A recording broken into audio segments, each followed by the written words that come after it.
Hello दोस्तों, स्वागत है आपका फिनो स्टेशन में। और आज हम बात करेंगे ग्रो ऐप के बारे में कि ग्रो ऐप के अंदर जो हमें चार्जेस हमें देने पड़ते हैं ग्रो ऐप को, तो वो कितने कितने चार्जेस होते हैं, किस किस टाइप के चार्जेस होते हैं। और हम म्यूचुअल फंड और स्टॉक्स को जब हम बाय करते हैं और हम जब सेल करते हैं तो हमें कितना चार्ज देना पड़ता है। तो इन्हीं सब बातों के बारे में हम बात करेंगे, क्योंकि अगर आप इन्वेस्टिंग स्टार्ट कर रहे हो ग्रो के अंदर तो आपको पता होना चाहिए कि आपको कितना चार्ज देना पड़ेगा। क्योंकि अगर आपका प्रॉफिट ही उतने जो चार्जेस है उससे कम हो रहा है तो वो फिर आपका वो प्रॉफिट नहीं होगा, वो आपका लॉस ही होगा। तो इसलिए हमेशा आप ये चीज़ देख के चलें कि आपको कितना चार्जेस लग रहा है। तो इसी चीज़ की पूरी जानकारी के लिए ये वीडियो एंड तक देखिएगा। आप जब भी देखेंगे ग्रो ऐप की जो साइट है या उसकी ऐप के ऊपर कि कितना चार्जेस लगता है, तो आप जब भी ये ओपन करेंगे तो आपको यहाँ पे दिखेगा कि यहाँ लिखा होगा फ्री, बड़ा बड़ा आपको यहाँ पे दिख रहा होगा फ्री। तो ये फ्री लिखा होता है, लेकिन ये क्या असलियत में फ्री होता है? तो यहाँ पर लिखा है investing is free, mutual funds और stocks investing on Groww is free. तो यहाँ पे वर्ड प्ले हो रहा है, तो यहाँ पे इन्वेस्टिंग है सिर्फ। और नीचे हम देखें तो ग्रीन कलर के बॉक्स में लिखा है direct mutual funds, zero commission mutual fund investments for free.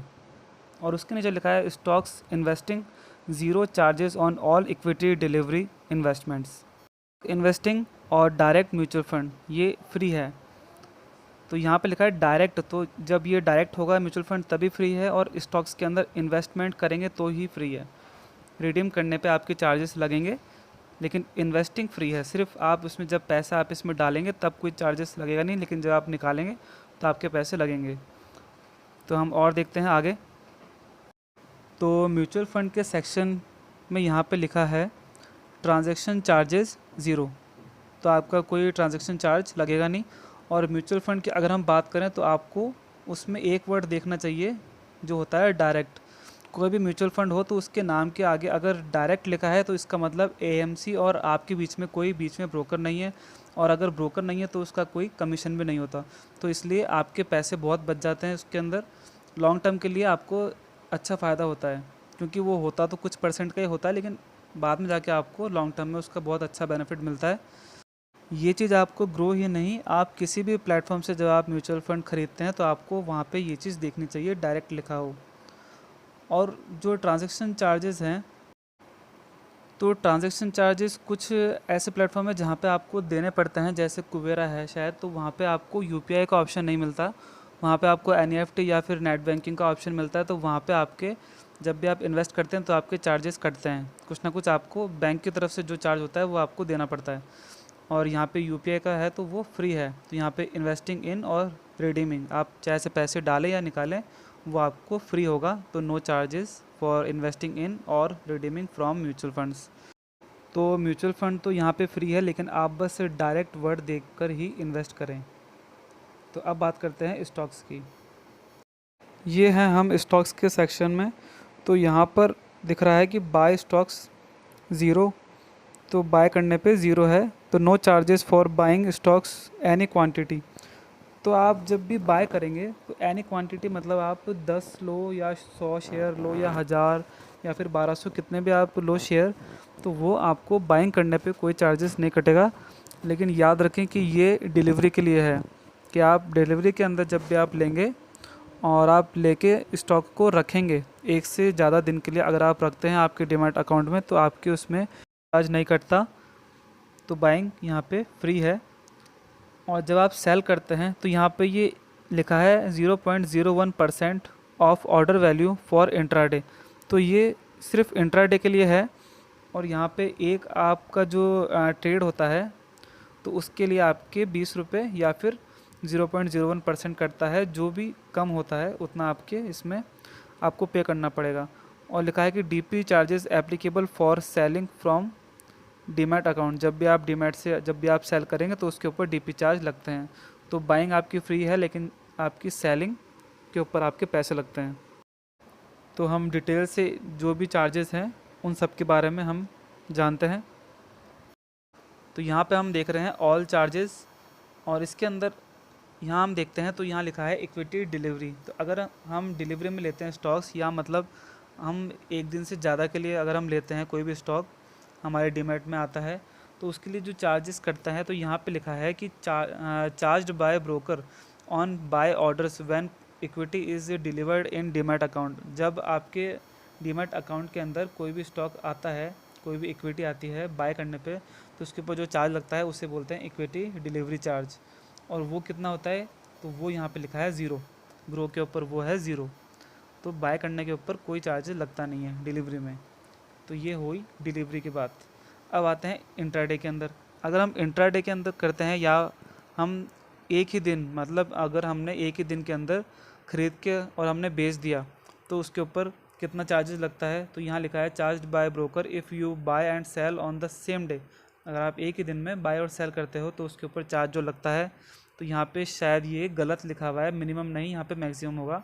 तो यहाँ पे ये मैक्सिमम जो है वो होगा 20 रुपये। 20 रुपये इसका मैक्सिमम चार्ज है। और 0.01 लगता है अगर आपने 1 लाख रुपए का अगर आपने ट्रेड किया, तो 1 लाख का किया, ये 1 लाख का किया, तो 0.01 उसका कितना होता है, उसका होगा 10 रुपये। वो होगा 10 रुपये। तो आपको 10 रुपये का चार्ज उसके ऊपर कटता है। और ये बाइंग और सेलिंग के लिए अलग अलग चार्ज करता है। अगर आप बाय करेंगे तो आपका मैक्सिमम 20, और आप सेल करेंगे तो भी आपका मैक्सिमम 20 रुपये है। और इसके अलावा इसके ऊपर टैक्सेस भी कटते हैं। तो इसके बाद हम बात करते हैं एएमसी चार्ज के बारे में, या अकाउंट मेंटेनेंस चार्ज जैसे हम बोलते हैं। तो ये होता है कि जो ये हमारे ब्रोकर हैं वो हमारा अकाउंट मेंटेन करने के लिए कितना चार्ज लेंगे। तो वो चार्ज यहाँ पे लिखा है कि इट इज़ 75 प्लस जीएसटी। और ये चार्ज होता है क्वार्टरली, यानी हर 3 महीने में ये एक बार ये आपका चार्ज कटेगा। मतलब ये अगर आप 3 महीने का है तो ये आपका 25 रुपये हो गया पर मंथ। 25 रुपये पर मंथ ये आपका चार्ज हो गया, और प्लस जीएसटी है, तो ये आपका चार्ज करता है। और इसके बाद जो अकाउंट ओपनिंग चार्ज है वो यहाँ पे 200 रुपये लगेंगे, लेकिन अभी लिमिटेड ऑफ़र के लिए ये कर रखा है ज़ीरो। तो अभी अगर आप अकाउंट खुलाएंगे तो यहाँ पे ये ज़ीरो होगा। और ये चार्ज वन टाइम है, तो जो अकाउंट ओपनिंग चार्ज है वो आपका सिर्फ एक बार कटता है, तो ये आपका सिर्फ एक बार कटेगा। और जो एएमसी चार्ज है वो आपका हर क्वार्टरली, तो ये कटता जाएगा जब तक आपका डीमैट अकाउंट रहेगा। इसके बाद आता है डीपी चार्ज। तो जो डीपी चार्ज होता है वो आपका जो डिपॉजिटरी यूनिट है, जो कि इंडिया में दो ही है, सीडीएसएल या फिर एनएसडीएल। तो ये आपके चार्ज काटते हैं। और ग्रो जो है वो सीडीएसएल के ऊपर है, तो ये सीडीएसएल चार्ज काटता है, जो कि बाय के ऊपर होता है ज़ीरो। तो बाय अगर आप करते हैं कोई भी शेयर तो आपकी कोई डीपी चार्ज नहीं कटता, लेकिन जब आप सेल करेंगे तो आपके चार्जेस कटते हैं। तो यहाँ पे लिखा है कि सेल करने पे जब आप इसमें लिखा है charge bye DP for diverting stocks from demat account, तो जो है वो चार्ज करता है वो 8 प्लस 5.5, यानी ये हो गया 8 5 13, और आधा मतलब 13.5 रुपये आपके कटते हैं। और ये लिखा है कि पर यहाँ पे लिखा है कंपनी ईटीएफ पर डे। तो इसके अंदर कंफ्यूज होते हैं लोग। तो ये है कि अगर आप जैसे आपने कोई भी शेयर है, मान लीजिए रिलायंस है, आपके पास में है उसके 6 शेयर मान लीजिए, तो 6 के अंदर आपने एक तो बेचा, आपने 3 बेच दी आज और 3 बेच दी कल, तो आपके ये आज भी इसमें लगेगा 13.5 रुपये, और आपके कल भी इसमें लगेंगे 13.5 रुपये। और अगर आपने ये एक दिन में ही बेच दिए पूरे 6 शेयर, तो आपके सिर्फ एक बार ही लगेगा 13 रुपये। और अगर आपने जैसे रिलायंस के आपने बेचे आज दो शेयर, और आपने किसी और, आप जैसे एसबीआई का ले लीजिए, एसबीआई के आपने बेचे 2, तो आपके इस पर भी लगेंगे 13.5 रुपये, और इसके ऊपर भी आपके लगेंगे 13.5, एक ही दिन के अंदर अगर आप बेचते हैं तो भी। तो इसका मतलब ये है कि आपको एक दिन के अंदर कोई भी एक कंपनी का अगर आप शेयर बेचते हैं, चाहे से वो कितना भी हो, तो उसके ऊपर चार्ज ये कटेगा, जो कि है 13.5 रुपये। तो ये डीपी चार्ज उसके अंदर लगता है। अब चाहे से आप एक शेयर बेचो या फिर आप 100 बेचो, चार्ज सेम लगता है। फिर आता है एसटीटी, सिक्योरिटी ट्रांजैक्शन टैक्स। तो ये जो आपका ट्रांजैक्शन होता है उसकी सिक्योरिटी के लिए जो टैक्स दिया जाता है, और ये भी गवर्नमेंट लेती है। तो ये जो है वो charged by government when you transact on exchange. तो आप जब भी शेयर ट्रांसफ़र करते हैं एक्सचेंज के ऊपर, तो आपका जो डिलीवरी के लिए है वो चार्ज करता है 0.1%, और इंट्राडे के लिए आपका जो चार्ज करता है वो है 0.025%। तो ये आपके एसटीटी चार्जेस कटते हैं। आता है क्लियरिंग चार्जेस, जो कि हमारे जो एक्सचेंज हैं दोनों एनएससी और बीएसई, तो इनकी क्लियरिंग मेंबर होते हैं। जो एनएससी का है हमारे NSSCL और बीएसई का है ICCL। तो ये जो चार्जेस लेते हैं वो यहाँ पे ज़ीरो हैं। उसके अलावा हम देखें तो स्टैम्प ड्यूटी जो हमारा स्टेट गवर्नमेंट लेता है, तो वो यहाँ पे डिलीवरी के लिए तो है वो है 0.015%, और इंट्राडे के लिए हैं 0.003%। तो ये स्टैम्प ड्यूटी चार्जेस हुए। और इसके अलावा जो सेबी है वो चार्जेस लेता है, जो हमारा मार्केट है उसको रेगुलेट करने के चार्जेस, तो वो हैं 0.00005% जो हमारा सेबी लेता है। और जो पेमेंट चार्जेस हैं वो ग्रो के ऊपर आपको पता ही है ज़ीरो हैं, ना तो आपको इसके अंदर ऐड करने के पैसे लगते हैं और ना ही रिडीम करने के पैसे आपको इसके अंदर लगते हैं। और लगता है जीएसटी जो कि 18% है।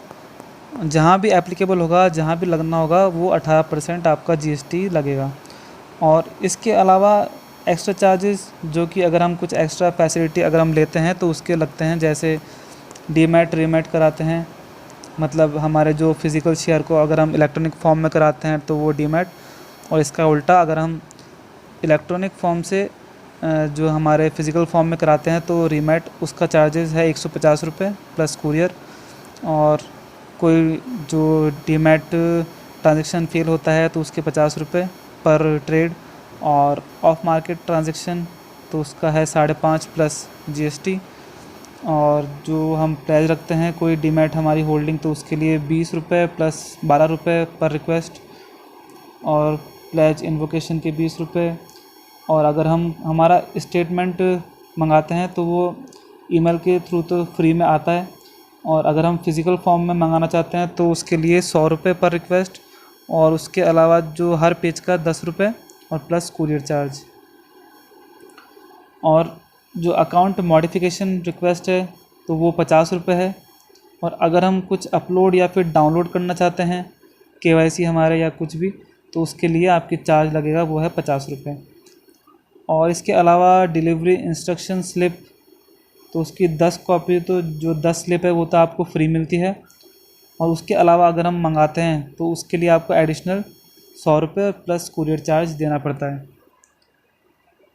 और अगर हम फिज़िकल जो हमारा क्लाइंट मास्टर रिपोर्ट जो कि हमारे जो बैंक की पासबुक होती है वैसा होता है, तो उसके लिए आपको 20 रुपये प्लस कुरियर चार्ज देना पड़ता है। इसके अंदर आपकी पूरी डिटेल होती है, आपको उसमें नाम, पता और आपका जो क्लाइंट आईडी या डीमैट अकाउंट नंबर जो भी है उसमें सब डिटेल होती है। और फिज़िकल कॉन्ट्रैक्ट नोट, इसके अंदर आपका जो भी ट्रेड आप लेते हैं उसकी डिटेल होगी, तो वो आपका 100 रुपये प्लस कुरियर चार्ज, जो कि हमारे ईमेल पे भी आता है वैसे। तो वो अगर आपको फ़िज़िकल फॉर्म में अगर आपको लेना हो तो उसके लिए आपको 100 रुपये देने पड़ेंगे और प्लस कुरियर चार्ज। और जो कुरियर चार्ज सब जगह लिखा है उसका मतलब है कि 100 रुपये, या फिर जो एक्चुअल चार्जेस होता है अगर 100 से ऊपर है तो उतना। अब जैसे अगर 150 है तो 150 लगेगा, वरना अगर 80 भी है तो भी आपका 100 रुपये मिनिमम लगेगा। तो ये थी ग्रो के ऊपर लगने वाले सारे चार्जेस की इन्फॉर्मेशन। अगर आपको ये वीडियो अच्छा लगा हो तो आप इसे लाइक कर दीजिए, चैनल को सब्सक्राइब कर लीजिए ऐसी ही इन्फॉर्मेटिव वीडियोस देखने के लिए। और कोई भी डाउट हो तो आप नीचे कमेंट कर सकते हैं। तो मिलते हैं अगले वीडियो में, तब तक के लिए धन्यवाद।